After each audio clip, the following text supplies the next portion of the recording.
Hello everyone and welcome to another Dragon Age talk. Today I'm going to be talking about something that I can't really wrap my mind around. Hopefully you guys will be able to help me solve this mystery. And it's about the souls. What is a soul first? In the Dragon Age setting, that is. The way I see it, it's basically the essence of who we are. A sort of a ethereal representation of our minds. It also has the ability of transcending the material realm and going into the Fade. It crosses the Fade when we die and goes somewhere beyond the Fade. I don't think we actually know what that place is. And also, it goes into the Fade when we dream. I think in the game, it is sometimes referred to as a spirit, but I'm gonna refer to it as a soul just in case not to confuse it with the spirits and the demons of the Fade. No, it's a completely another matter, actually, maybe a subject of another video, that you could make the hypothesis that the spirits of the Fade and the demons are perhaps trapped souls, like souls that of people who died and for some reason couldn't cross the Fade, got stuck for some reason, and maybe that the fact that they couldn't pass somehow amplified their one most definitive emotion or value or something, and that's how we get spirits of justice and demons of desire and so on and so forth. But, you know, I'm not going to talk about this now. So, the souls. What is my problem with the souls? It's the way they work. The things we learn about souls in the first, second, and third game aren't adding up very well. They don't really make that much sense, or at least not as far as I understand them. So, let me explain. Starting with Dragon Age Origins, initially we only hear about souls when you talk about the Fade, and people dying, or people dreaming, or mages, that kind of thing. And it seems that the soul has all the information about who we are. You know, in the Fade, we can change our form, but our personality, our traits, who we are beyond the physical, I'm not sure how to explain it exactly, is the same. Like you can turn into a mouse or into whatever, but you're still you. Now, going towards the end of the game, we learn something interesting about the Darkspawn. Riordan, the Grey Warden, tells us that the Darkspawn are soulless vessels. They are bodies without souls, and they are, for all intents and purposes, just being controlled by the Archdemon, and his sheer will is giving them a purpose and giving them, you know, guiding them and so on. But they don't have a soul of their own. So that is the explanation why an Archdemon cannot be killed. Because once he's dead, his soul travels to the closest tainted creature by the Blight.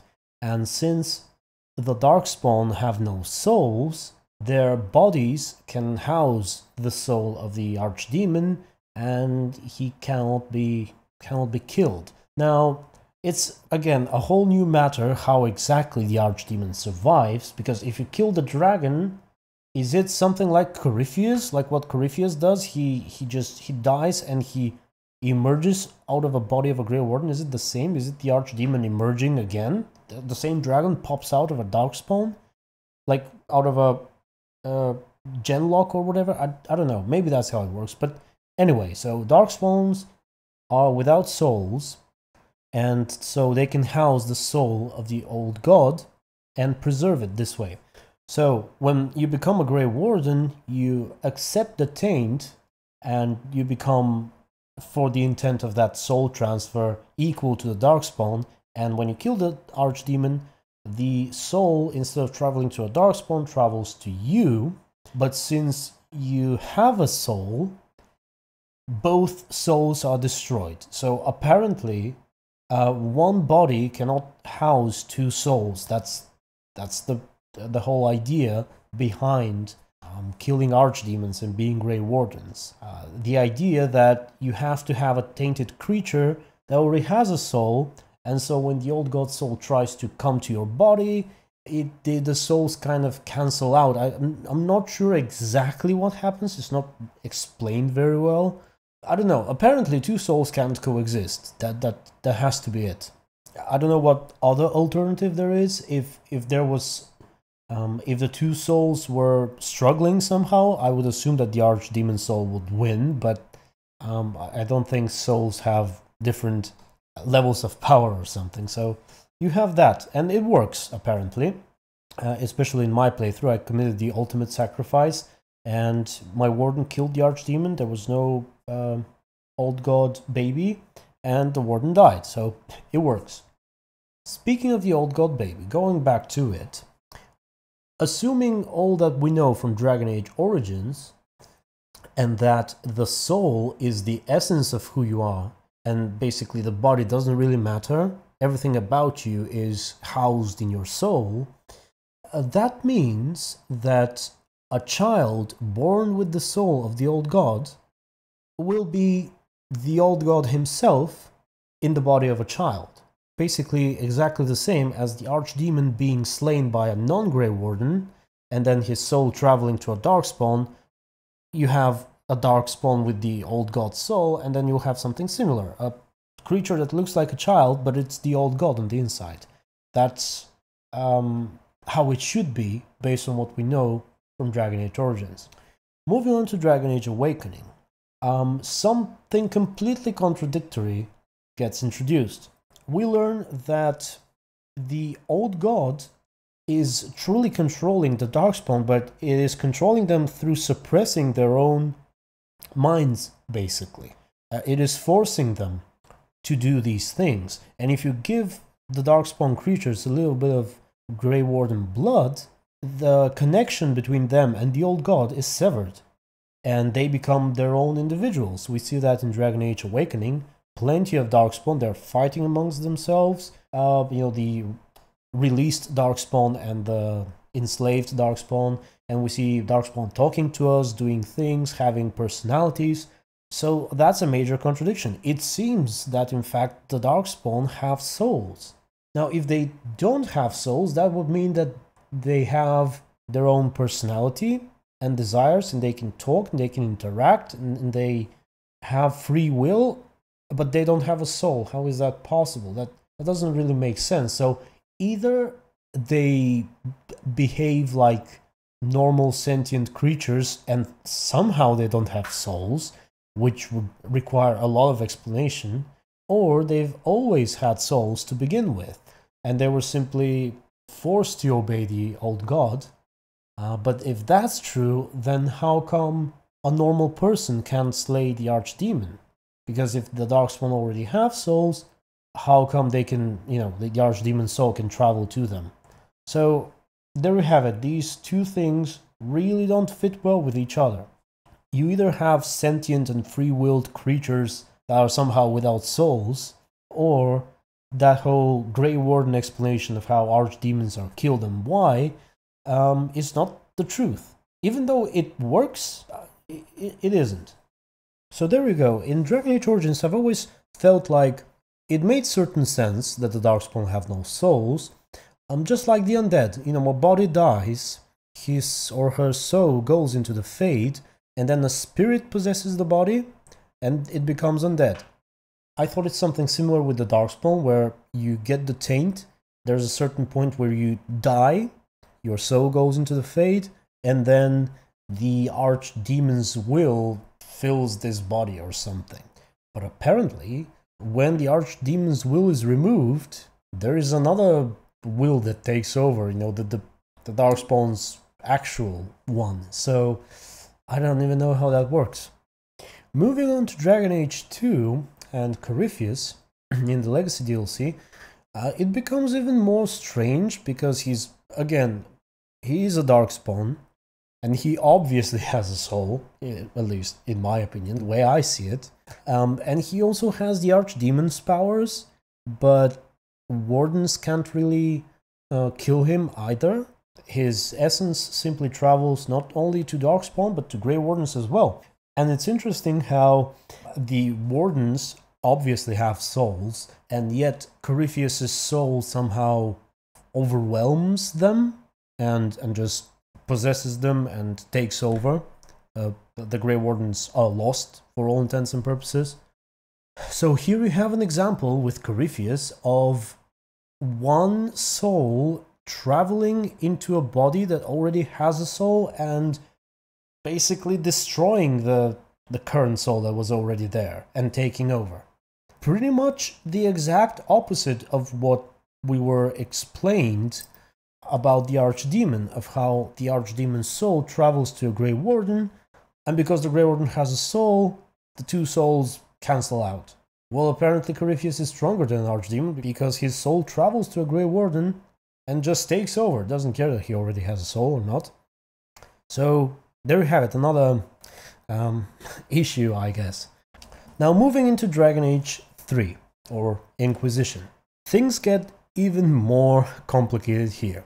Take Flemeth and Morrigan's child. Let's take Morrigan's child first.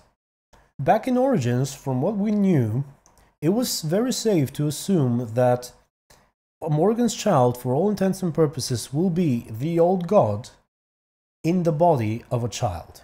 After the events of Inquisition, though, we can safely conclude that Morrigan's child is in fact an ordinary boy with some strange powers or strange dreams manifesting here and there.